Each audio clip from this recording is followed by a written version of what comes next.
Rubicón, ¿no? Es también el movimiento epistémico, el de la prisa lógica, ¿no? Es también el movimiento epistémico y copernicano del propio Freud, trazando el mapa de su descubrimiento e invención, el inconsciente, con su propia lógica, su propia praxis y su propia ética. La obra de arte y su relación con el psicoanálisis han sido un tema que ha atravesado toda la obra de Freud y también la de Lacan. Ambos en su recorrido teórico han tomado al arte y al artista y al poeta en sus consideraciones. En principio, la reflexión de Freud acerca del poeta y la fantasía, en la correlación con la conexión de este con el inconsciente. También en las obras pictóricas como producción que da cuenta de la propia mitología singular del autor y de la posición del artista o el poeta, llevándole la delantera, dice Freud, al analista en los asuntos del inconsciente. Lacan nos conducirá, partiendo de la proposición freudiana, a ubicar la poesía y el arte como una praxis que implica vérselas con producir alrededor del vacío. Una forma privilegiada para el sujeto de arreglárselas al remontar lo real. Allí donde la ciencia busca, el arte, la poesía y el psicoanálisis se encuentran. Segunda pincelada. La época, signada por la prevalencia del régimen capitalista y su aliado, el neoliberalismo, ubica a los sujetos impulsados a alinearse anónimamente en una carrera desenfrenada hacia el consumo, en una compulsión a la toxicomanía generalizada. En ese movimiento circular incesante, el régimen capitalista va alineando los sujetos en las filas de las figuras del consumo y la producción, en tanto que los que no entran en esta matriz deben someterse a la explotación, como observa el filósofo Jacques-Luc Nancy. Pulverizados o vacilantes, los nombres del padre vienen a poner en fuga los modos de anudamiento que aseguran un tope sintomático al goce mortífero, enganchando al sujeto a una trama y una urdimbre. El objeto A, en su cara de plus de gozar, ha ascendido al cenit social, tal la clara lectura que formulara Lacan en la entrevista denominada radiofonía, con todas las consecuencias, ¿no?, que prevalecen hoy en día de aplastamiento y aturdimiento subjetivo. Muchos autores también refieren a esta época como la de un autismo generalizado. Paradójicamente, es en la época donde habitualmente se anuncia y se decreta la muerte del psicoanálisis, donde este se nos presenta como lo más actual. El capitalismo, al borde del crimen perfecto, como tomando la expresión de Jorge Alemán, es un movimiento centrípeto que absorbe y apropia todo a su paso. La ciencia, al servicio de la tecnocracia capitalista, forcluye al sujeto en su diferencia de goce y en su movimiento desiderativo. El psicoanálisis se configura como discurso que sostiene precisamente la ética de un sujeto hablante deseante. Un parletre, ¿sí?, nos va a decir Lacan, que empieza a utilizar este término en la tercera parte de su obra, ¿no?, y me parece una diferenciación importante. Un parletre es un ser hablante, o un hablante ser, también traducido de esa manera, ¿no? Usando este significante que condensa la dimensión de ficción con X, ¿no?, del sujeto a la letra, a la palabra, pero también hay una alusión al propio ser del sujeto, ¿no?, produciendo con su operatoria una dignidad de este parletre, un anclaje que marca precisamente una postura advertida de no sumisión, de resistir y de consistir ante la absorción de la maquinaria epocal. Bueno, una cuarta pincelada. La época, por si esto fuera poco, atraviesa una pandemia de la que no cesamos de no comentar. Un tiempo o no tiempo, porque es tiempo del trauma, ¿no?, donde hay una detención o una imposibilidad de transcurrir. Que el trauma es un sin tiempo, desacompasado por la angustia. pensando la angustia tal como los desarrollos que produce Lacan en relación a la teoría nodal, como una irrupción o derrame de lo real sobre lo imaginario, el cual asfixia e inhabilita lo simbólico. Tiempo de angustia, donde sus correlatos, que son lo ominoso y lo imposible de inscribir, se presentan sin tregua. Es en este punto que asistimos los psicoanalistas al gran desafío de llevar adelante el soporte y la garantía del dispositivo, de hacerlo funcionar en sus variantes tácticas y en su invariante política, produciendo sujetos hablantes en todo el deslizamiento de esta expresión, ¿no? Porque hablamos habitualmente de sujeto, pero me parece que es crucial que podamos definir y discernir de qué sujeto hablamos, ¿no? Sujeto hablante, pensante, literante, deseante, enlazante, podríamos caracterizar. Un trabajo por realizar en el litoral, ¿no? En este límite entre el significante y el goce. El sujeto deshilachado de la época es un sujeto solo, ¿no? Para pensar en esta cuestión de la soledad del sujeto. Colette Soler lo denomina sujeto narcisista, ¿no? Haciendo un empalme entre la palabra narcisismo y el cinismo, el cínico, ¿no?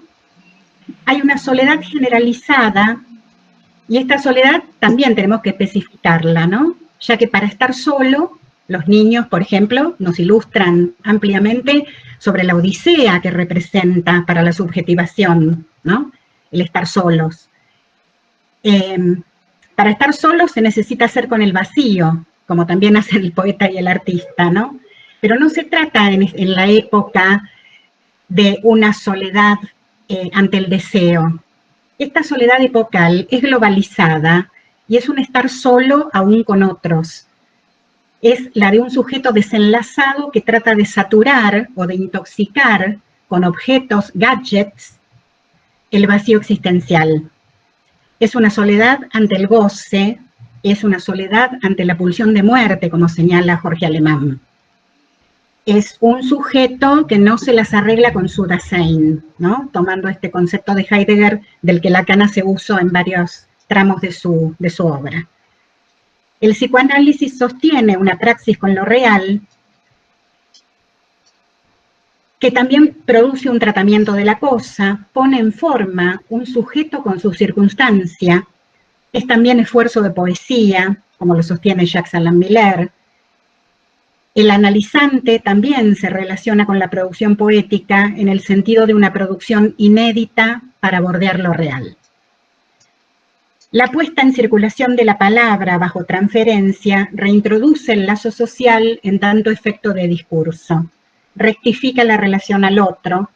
Se tratará entonces de que el sujeto pueda ubicarse en una comunidad de soledades, donde lo uno, lo diverso, la distancia al otro, no impide los modos de enlace.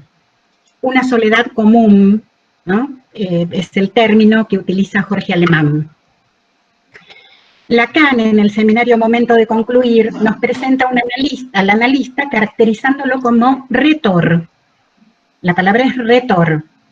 Es un significante que él acuña condensando las palabras rectificación, retórica, y también en relación a la clínica tórica, ¿no? A la que trabaja la cuestión del agujero en la estructura.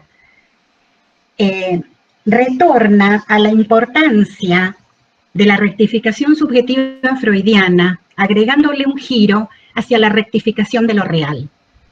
El psicoanálisis como praxis subjetivante que restaura la ética de la vida. Para concluir, un fragmento de una carta del poeta Miguel Hernández, con todo el valor que podemos otorgarle al tratarse de una carta escrita como preso político, ¿no? Y este fragmento dice: volveremos a brindar por todo lo que se pierde y se encuentra. La libertad, las cadenas, la alegría y ese cariño oculto que nos arrastra a buscarnos a través de toda la tierra. Pienso que la praxis del psicoanalista tiene centralmente que ver con ese camino.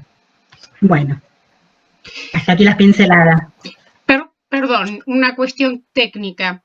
Quiero nuevamente reanunciarles que está con nosotros Alejandra Vita haciendo una exposición para el Otro Sur, dado que al final, cuando terminemos la grabación, les comento una no pincelada del tema técnico del registro. Así que bueno, para que quede incluido en la grabación, nuevamente estamos con Alejandra aquí en el Otro Sur, en una nueva presentación después de otras en las que ella nos ha acompañado con anterioridad. Gracias.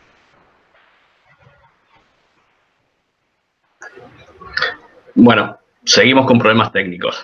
La cuestión es, abrimos a las preguntas que la pueden hacer por el micrófono directamente, o si quieren se las hacen llegar por escrito en el dispositivo Alejandra.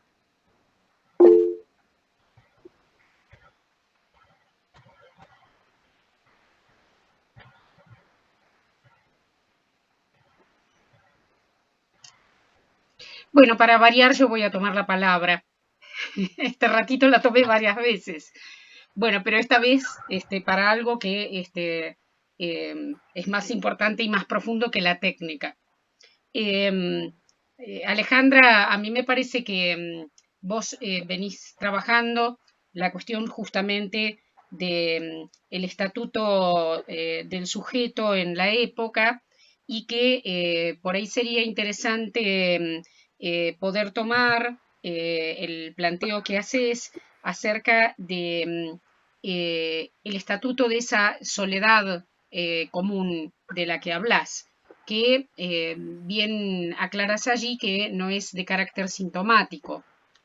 Por ahí si pudieras ampliar algo de esto. Está bien. Sí, el término soledad común lo produce Jorge Alemán. Y se refiere a, en este caso yo estoy más ceñida al trabajo del analista, ¿no? A las intervenciones del analista diversas, ¿no? Bajo transferencia, que producen un sujeto que se emancipa del yugo de este aplastamiento epocal al que hice referencia, ¿no? Y esta emancipación y esta puesta en forma del sujeto deseante posibilita que salga de esta posición aletargada y de esta soledad, ¿no? Autística, entre comillas, para producir aún en su singularidad algo del orden del enlace, ¿no? Entonces, es soledad, pero es común, ¿no? Es una soledad diversa a la soledad gozosa del sujeto compelido por la época, ¿no? En todo caso, no hay esa ilusión de la unidad y de ese imaginario de somos todos absolutamente idénticos, ¿no? Más allá de una cuestión de igualdad especular. Se conserva lo singular de cada sujeto, lo solo de cada sujeto, uno está solo ante su deseo, ¿no? Y me parece que en el lazo en común se pueden producir otras cuestiones, principalmente de cierta emancipación y de cierta producción más interesante, ¿no? Entonces se conserva lo singular, ¿no? La soledad ante el deseo, pero se produce un enlace que produce otra cosa. ¿Eh?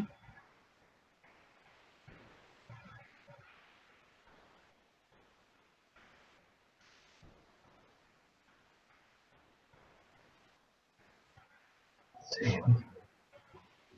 Recuerden que sí que pueden plantear la pregunta, como decíamos recién, por el micrófono o por escrito, si les resulta más sencillo.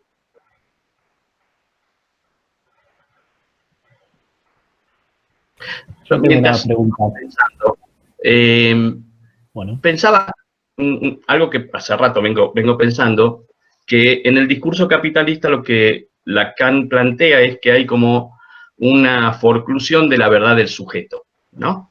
Ujú. Lo que me preguntaba yo es si es forclusión o es renegación por los efectos que tiene. Ujú. Lo digo en el sentido de no es que no haya un conocimiento de la falta, pero se reniega, entre otras cosas, por lo que decías vos, por el consumo de gadgets, y etcétera, etcétera, ¿no? Claro, bueno, esta capacidad que tiene el discurso capitalista o el régimen capitalista para girar, ¿no? Para moverse rápidamente y para fagocitar todo. Viste que me parece que hay un mecanismo, no me parece a mí, está descrito por varios autores, de absorción de la diferencia, ¿no? De absorción permanente, todo lo coloniza, ¿no? Con lo cual yo creo que se producen estos puntos donde cuando al discurso capitalista le conviene, reconoce al sujeto. Lo reconoce para sumarlo después a sus filas, ¿no? Para fagocitarlo. Esto se ha escuchado mucho en los medios, ¿no? En ciertos discursos, donde pareciera que somos todos progresistas y aceptamos lo novedoso, pero después esto que antes no se aceptaba y ahora se acepta, es para ponerlo en fila, para alinearlo y en todo caso más adelante borrarle la diferencia, ¿no? Entonces, acá uno diría, hay un doble movimiento, en este sentido, creo que es pertinente esto que vos localizás, Carlos, ¿no? Que tiene que ver con un primer reconocimiento para después burlar ese primer movimiento, ¿no? Yo pensaba, porque los vengo escuchando a ambos en distintos momentos respecto de esto, y recién cuando los volví a escuchar, tal vez se pueda hablar justamente, como bien marca recién Alejandra, de momentos, ¿no? Y creería que hay un momento que es efectivamente forclusivo, que es cuando el sujeto queda en absoluta posición de objeto de ese capitalismo obsceno, creyendo que es sujeto de eso, digamos, ¿no? Digo creyendo porque hay un montón de prácticas que eso, bueno, también lo trabaja Jorge Alemán bastante, un montón de prácticas que vienen a ser, digamos, como de apoyatura para ese lugar de objeto de consumo en el que el sujeto mismo queda, que son las prácticas New Age, el coaching y toda esa, digamos, parafernalia, digamos, de ofertas en las cuales se le dice al sujeto qué hacer y no queda lugar para esa fisura, digamos, ¿no? Uh-huh, uh-huh.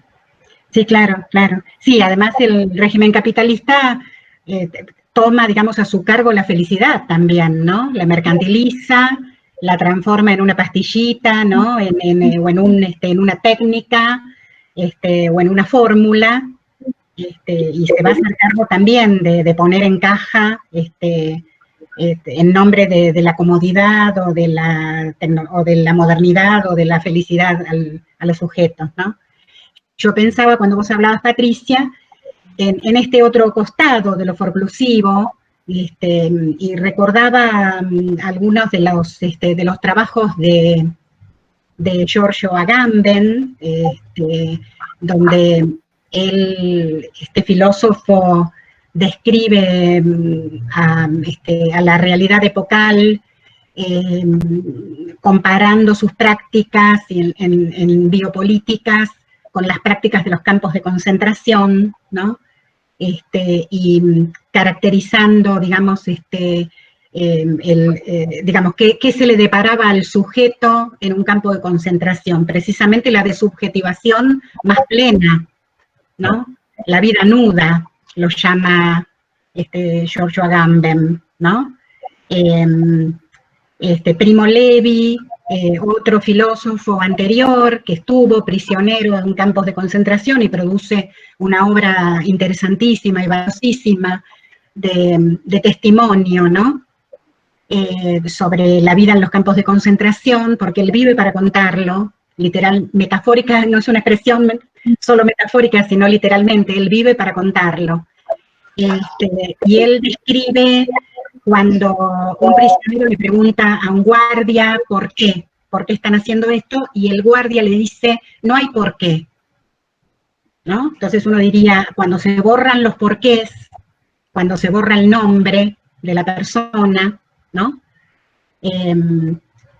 Estamos en un punto máximo sorclusivo, ¿no? Entonces me parece que en este giro permanente de vorágine del régimen capitalista hay lugar para varios mecanismos, ¿no?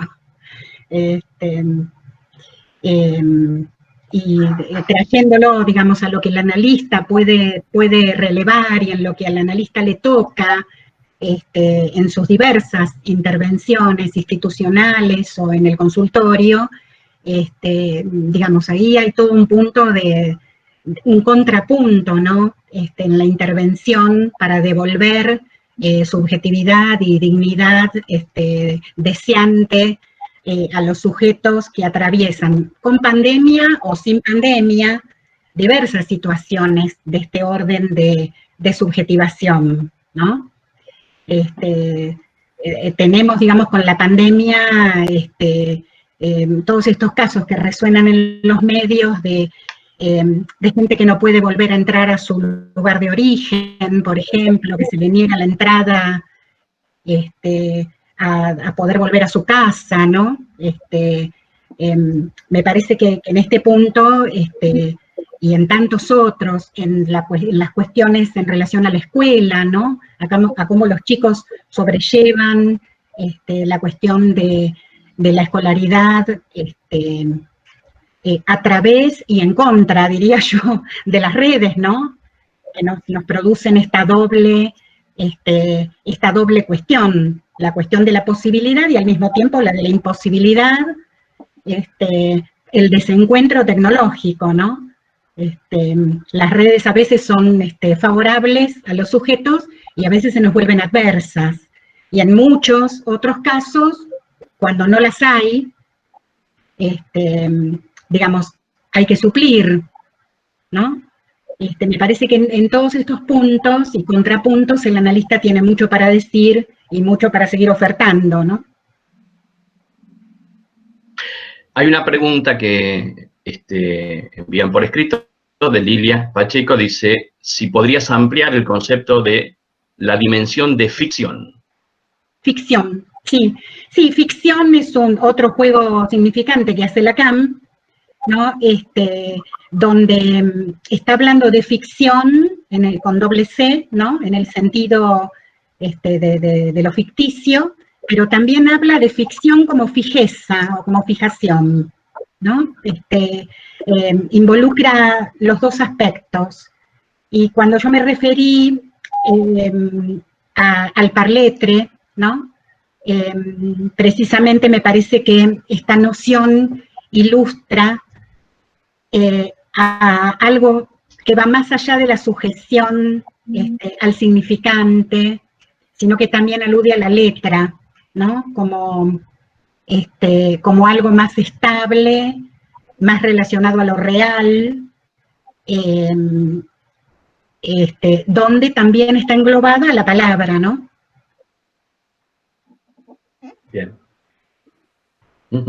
Yo quería hacer una pregunta con respecto al no sabe hacer con el Dasein, en relación a la subjetividad de la época, ¿no? Me parece interesante.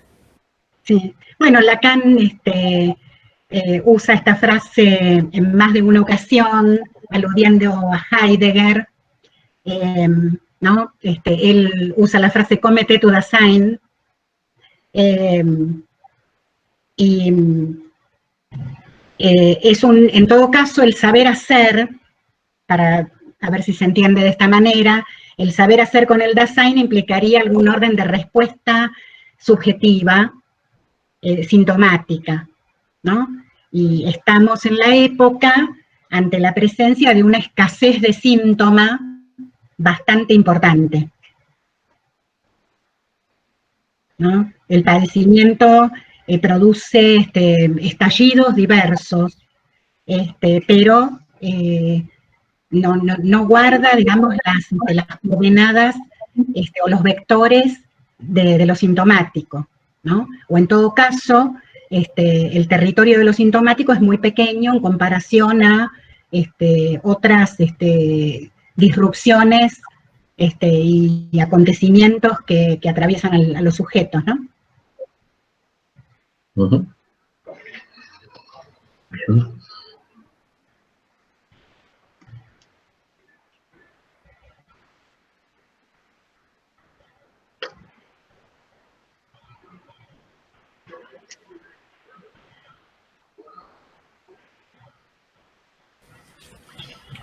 Sería como esto más mortificado de lo que hablaba Fernando Ulloa, ¿no? Como la cultura de la mortificación, las neurosis actuales. Exactamente, sí.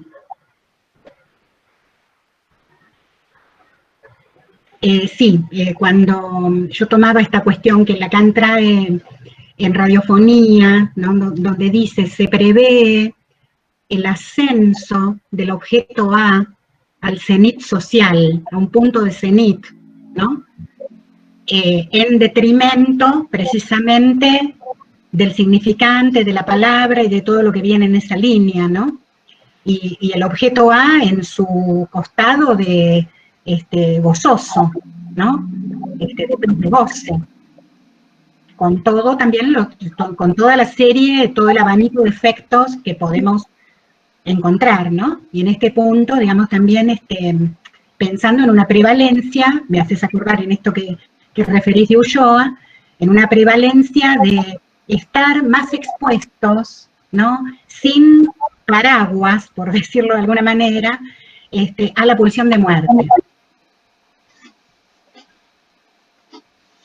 Por eso la oferta del psicoanálisis, yo hice alguna alusión así medio ambigua tal vez con el fragmento de la carta del poeta Miguel Hernández. La oferta del psicoanálisis implica un eros, ¿no? La puesta en juego de algo del eros, ¿no? Como anudante, ¿no? En contraposición al exceso y a la superabundancia de pulsión de muerte, ¿no? Yo no sé si es una pregunta o algo que me apareció mientras hablabas en relación a el discurso capitalista y la cuestión de la inmediatez que se pone en jaque con este tema de la pandemia, ¿no? Digo, hay algo que se frena y aparece como un agujero ahí que, digo, la posibilidad del analista de la producción ahí, ¿no? Digo, empezaste a hablar del artista, del arte al inicio, y me parece que, digamos, como posibilidad de poder producir algo ahí de otro orden, ¿no? Sí, sí.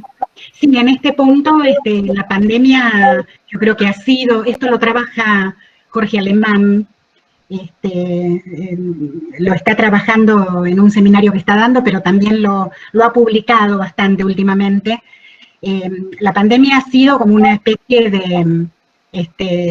de jaque, de puesta en jaque o de desafío al discurso capitalista. Por supuesto que, como decíamos antes, el régimen capitalista se las va a ingeniar para tratar de mercantilizar la pandemia, ¿no? O de llamarla para sus filas. Pero sí, en relación al tiempo, me parece muy interesante esto que vos rescatás, me parece que sí, que es por eso yo decía eso, se abre, ¿no? Lacan caracteriza la angustia como un corte en lo real también, en el seminario 10, a la altura del seminario 10. Y precisamente tiene esto de disruptivo, de brusco, ¿no? De cambio abrupto, ¿no? Y esto de la prisa, ¿no? La prisa alienada. Hemos pasado de vivir deprisa a estar en casa, ¿no? Y sí, hay un detenimiento que también ha causado, digamos, un sinnúmero de estragos en muchas subjetividades, ¿no?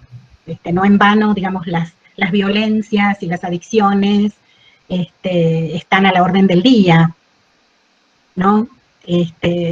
Entonces, me parece que, bueno, que ahí precisamente la intervención del psicoanalista produce cierto hacer ahí con ese tiempo, ¿no? Para que no sea ni la prisa alienada que nos propone el régimen capitalista, y para no caer, digamos, en lo más profundo de un pozo sin tiempo, como la pandemia y esta irrupción nos podría deparar, ¿no? Para producir una forma de resistencia y de persistencia, ¿no? Y de rescate de algo del deseo de cada uno, ¿no? Algunos pacientes dicen, esto yo lo escuché varias veces, ¿no? Decir que, bueno, que ponerse a hacer planes los alivia, ¿no? Y bueno, ¿qué implica hacer un plan? Implica restaurar algo de ese tiempo, poner a circular ese tiempo de forma futura, condicional, ¿no? En un como sí, ¿no? Entonces es hacer algo con ese tiempo coagulado y aplastante, ¿no? Y me parece que es una producción del sujeto interesante, ¿no? Para los que se está por ahí, ¿no?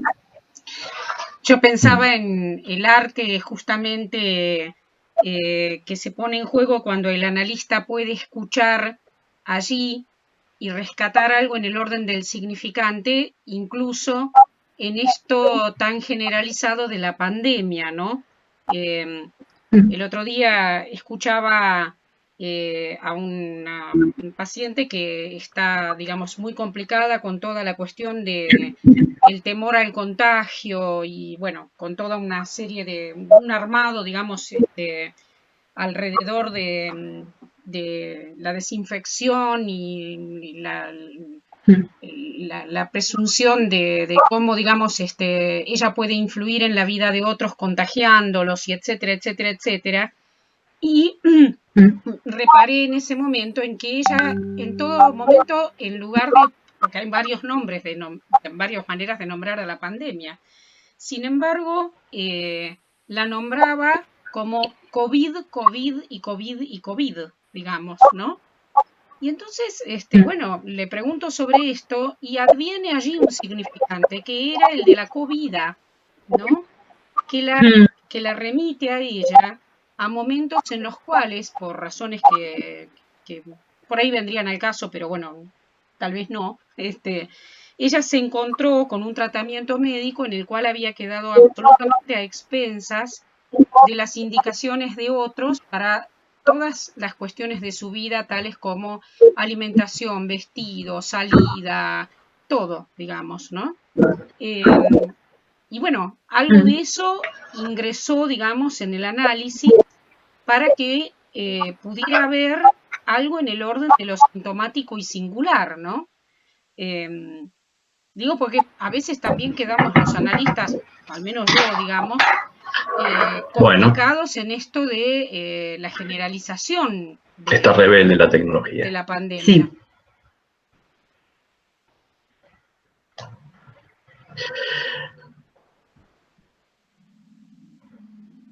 Mientras esperamos que se mientras retorna, sí, con esta hasta donde escuché, se cortó lo que decías, Patricia, la última parte no se escuchó, pero hasta donde escuché me parece que sí, esta posibilidad de que surja un significante, que se extraiga un significante, mínimamente permite empezar a bordear algo de lo real, ¿no? También yo pensaba en esta referencia al arte, ¿no? A estos entrecruzamientos con el arte, como también a veces tanto desde el que interviene en cuestiones en lo escolar, ¿no? Como el psicoanalista que trabaja con niños, también se ha topado últimamente con producciones o con ciertas intervenciones que tienen que ver con un hacer con lo que no hay, ¿no? Entonces, yo pensaba en una maestra de preescolar que me contaba que estaba pensando en la graduación de sus pequeños alumnos, ¿no? Vieron que los chicos ahora en preescolar tienen tanta ceremonia de graduación como los de primaria y secundaria, ¿no? Entonces, no iban a poder tener su graduación tal como se viene haciendo los años anteriores. Entonces, esta maestra estuvo gestionando para que todos los chicos se saquen una foto vestidos de una determinada manera, con el delantal, con el guardapolvos que identifica, digamos, a la escuela, y entonces, a partir de esas fotos individuales, ella, con ayuda de un fotógrafo, van a digitalizar esas fotos y van a armar la foto de fin de curso virtual, digamos, ¿no? Donde va a haber una foto donde todos los chicos van a estar juntos de forma digitalizada, ¿no? Y yo lo pensaba, bueno, como me pareció un movimiento muy interesante, subjetivante, ¿no? Y que si bien los chicos no van a tener el momento de encontrarse, va a haber mínimamente como ese pequeño significante, ¿no? Pinceladas, ¿no? Aunque sea un significante. Bueno, y acá aunque sea una foto, ¿no? Saber hacer cuando no hay, o cuando escasea, ¿no? Pensaba también, yo lo tomé para un escrito que produje para la revista El Hormiguero, un caso resonado que salió en diarios y en noticias, de un nene, no me acuerdo si era en la provincia de Mendoza, donde la tarea de plástica decía hacer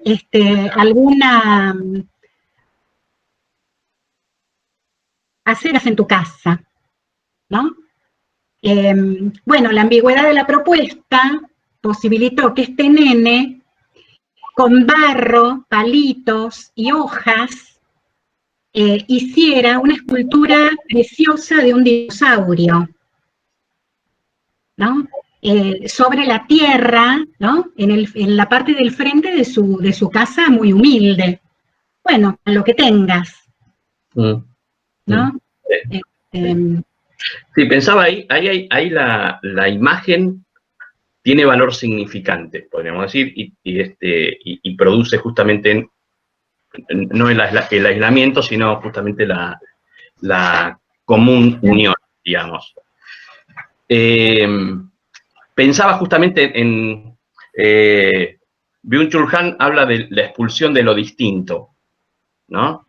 Que, bueno, uno lo puede ver permanentemente en las redes sociales, como al que piensa distinto, bueno, queda anulado, y uno va rodeándose de personas que tienen el mismo pensamiento, y cómo justamente, de alguna manera, es un empuje justamente hacia lo especular, ¿no? Que creo que gran parte de los efectos de agresividad que se dan llámese como se llame, grieta o lo que sea, están en relación justamente a los efectos de lo especular en cuanto a la agresividad, ¿no? Y en el punto en el cual lo que está privilegiado en la época, para decirlo de alguna forma, tiene no tanto que ver con el ideal del yo, sino como con el yo ideal, digamos, donde ¿no? Se pone en juego otra cosa que, como vos decías al comienzo, en la exposición, de alguna manera no facilita ese lazo con los otros. Sí, bueno, la segregación daría para desarrollar bastante, ¿no? Es otro de las gentilezas que nos depara el régimen capitalista, ¿no? La segregación expuesta, porque en realidad todo discurso produce su cuota de segregación. El punto es que acá la segregación está también en auge, ¿no? Donde yo creo que está esta dimensión de la agresividad disparada por lo especular, pero hay algo que va más allá de lo especular que tiene que ver con la diferencia de goce, ¿no? Entonces, Miller tiene un escrito donde dice, odio tu forma de gozar, ¿no? Entonces, parece que no se tolera que alguien regule goce diferente, ¿no? Y esto vale para tantas disrupciones de las distintas formas de violencias, ¿no? Y sí, precisamente como los sujetos tienen que estar uniformados, en uniformidad de goce también, el que se sale de la línea, digamos, rápidamente cae ¿vieron cómo se han multiplicado los distintos significantes o las distintas formas de expresar las distintas formas de acoso o de segregación, ¿no? Y bueno, me parece que esa superabundancia de significantes tiene que ver con tratar de discernir esta superabundancia de violencia contra el otro, ¿no? Contra la otredad del otro. Bien.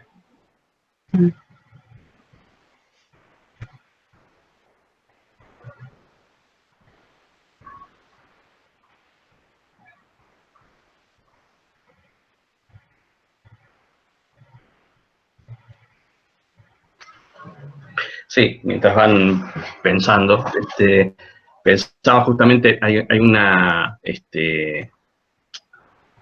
conceptualización que hace Miller del uno, ¿no? Del uno unario y el uno unificante, ¿no? Como si, insisto, los rasgos de la época empujan a segunda, ¿no? Claro, sí, al uniforme, ¿no? Exactamente, no existe al menos uno. Claro. Sí, que ya depararía otras cuestiones.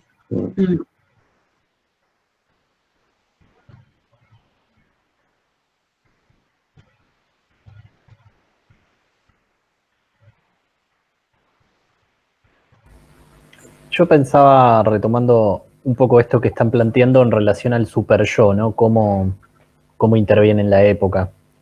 ¿Cómo se puede pensar el imperativo de goce capitalista? Bueno, ¿cómo lo pensás vos, digamos? Bueno, me parece que en este punto también lo podemos empalmar con esta cuestión del ideal, ¿no? Cuando el ideal se vuelve mortificante, ¿no? Cuando el ideal pesa de tal manera que deja de ser ideal para ser ¿no? Este peso mortificante sobre el sujeto, ¿no? Me parece que, digamos, en este punto, cierta debilidad o cierta labilidad de la palabra, ¿no? Produce, ¿no? Como si fuera como los movimientos de las mareas, ¿no? Se retira, digamos, parte de lo simbólico y esta presentación que hace Lacan cuando trabaja los tres registros, cuando trabaja el nudo, ¿no? En la última parte de su obra, y donde caracteriza, por ejemplo, la angustia como una inundación, ¿no? Un desborde de lo real sobre el anillo de lo imaginario, ¿no? Con consecuencias para todo el nudo, ¿no? Entonces, me parece que acá también hay un desborde de todo esto que involucra a que el objeto A, como en su cara de plus de goce, esté en auge, ¿no? Y entonces lo podemos trabajar o lo podemos pensar desde distintas consecuencias, ¿no? ¿No? Las segregaciones, los padecimientos actuales, ¿no? Podemos ir como hilando o ir distinguiendo distintas consecuencias, ¿no?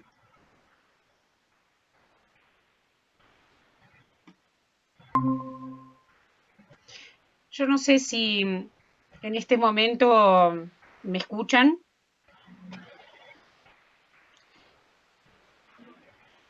Bueno. Tenemos unos minutitos antes de las 8, que es el tiempo que nos habíamos propuesto. Llega dice, Luis, si querés ampliar algo más, sobre los femicidios hablabas.